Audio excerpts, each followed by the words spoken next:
that's us touching on that 2.7 liter engine. Let's go ahead and touch on some of the let's go touch on some of the other engines real quick. Okay, so then we also got the 3.5 liter hybrid motor, right? What's the difference in a 3.5 liter hybrid and the 3.5 liter EcoBoost? You've got it. The main difference is that the hybrid pairs the 3.5 EcoBoost with an electric motor and a battery pack. This gives you more torque and better fuel economy, but it also makes the system more complex and includes components that could potentially need more expensive repairs down the road than the standard EcoBoost.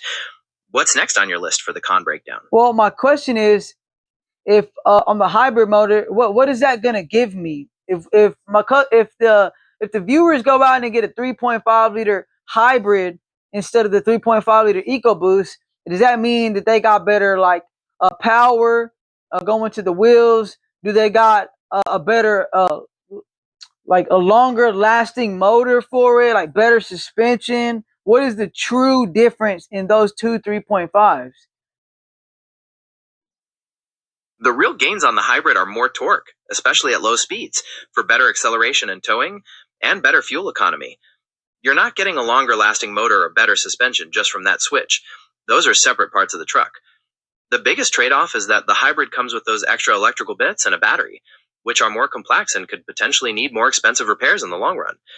Does that help clarify the key choices? So if you want a V6, a 3.5 liter, and you want to tow some stuff, you're saying that 3.5 liter hybrid is going to be better for towing because it's got more torque, low end torque, but it's going to be more expensive to fix down the line whenever something messes up because of that complex system with the hybrid battery. Is that correct? That's nail on the head. You get that better low-end power for towing with the hybrid, but you're adding more components that can break. And those hybrid batteries are definitely a big expense if they need replacement. Anything else you want to compare between those two engines? Nope, not at all. Okay, now let's go on to the third 3.5 liter version of the freaking Ford. It's a 3.5 liter twin turbocharged that is inside the Raptor. That's right. The third version is the high output 3.5 EcoBoost, and it's twin turbocharged, not supercharged. The main cons there are essentially the same as the standard 3.5. Potential cam phaser issues, carbon buildup, and that high cost to replace the water pump timing chain. Though because it makes more power, some components might wear out faster if you're driving it hard. Shall we move on to the Raptor V8? Look, think about this. So you're pretty much saying that all these 3.5 liter motors are the exact damn same. The 3.5 liter hybrid motor is almost the same as the 3.5 liter twin turbo because all three of them have turbos, right? So the only difference between the hybrid and the Raptor's 3.5 is the fact that the Raptor doesn't have a hybrid battery in it. You've got it. They all share that 3.5 EcoBoost foundation with the turbochargers, so those core problems like the water pump and cam phasers are present across all of them. You're right, the biggest difference really is the hybrid battery pack and its related systems on the hybrid. Does that make sense as a final summary for those three?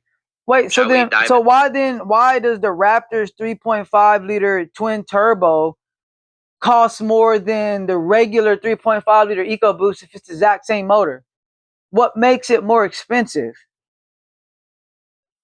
The extra cost comes from a few things. First, the Raptor's 3.5 has more upgrades, like different turbochargers and internal components to handle the higher power. Plus, the whole Raptor package is built very differently, with a stronger frame, high-performance suspension, and those bigger wheels. I get that. I know it's a different truck. I was just wondering powertrain-wise. So it's pretty much just, it's a faster truck, but you're getting the same freaking motor. Okay, cool.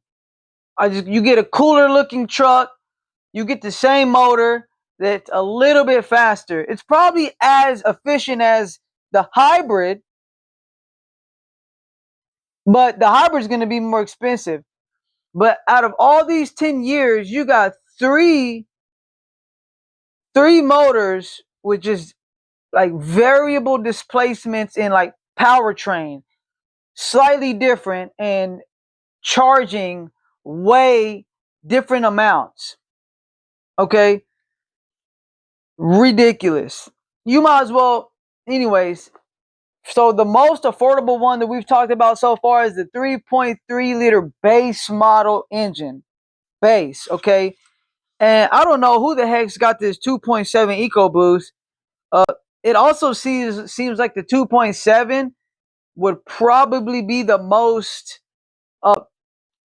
cost effective one that you can buy besides the 3.3, because the 2.7 you're still getting the turbo just like the 3.5, except you got an external water pump, so you don't got to worry about messing with the timing when you're doing a water pump replacement. So if you want to get a 3.5 liter and it's not the Raptor, you might as well go with the 2.7. Just go with the 2.7. It's the exact same thing, and it's going to be less expensive to fix. So we got a couple more of these to touch on really quick. Okay, we got a couple more to touch on here. Gemini, I need your help. So let's touch on the one that actually makes a difference, the Raptor supercharged 5.2 liter motor. This one is the icing on the cake, right? You've got it. That supercharged 5.2 liter V8 in the Raptor R is definitely more distinct. It's all about pure power, making it the fastest and most powerful 150 ever. While it is the highest performance, the big drawbacks are going to be the much higher fuel costs and potentially higher maintenance needs. Is there anything specific you wanted to compare about that particular motor? What is the higher maintenance fees on? Well, I mean, not just oil changes. I mean, like, what is it? Is it have a water pump that's connected to the timing chain? Like, what is the number one thing that people complain about when it comes to having to service this thing? A big complaint on the Raptor R is definitely the fuel cost.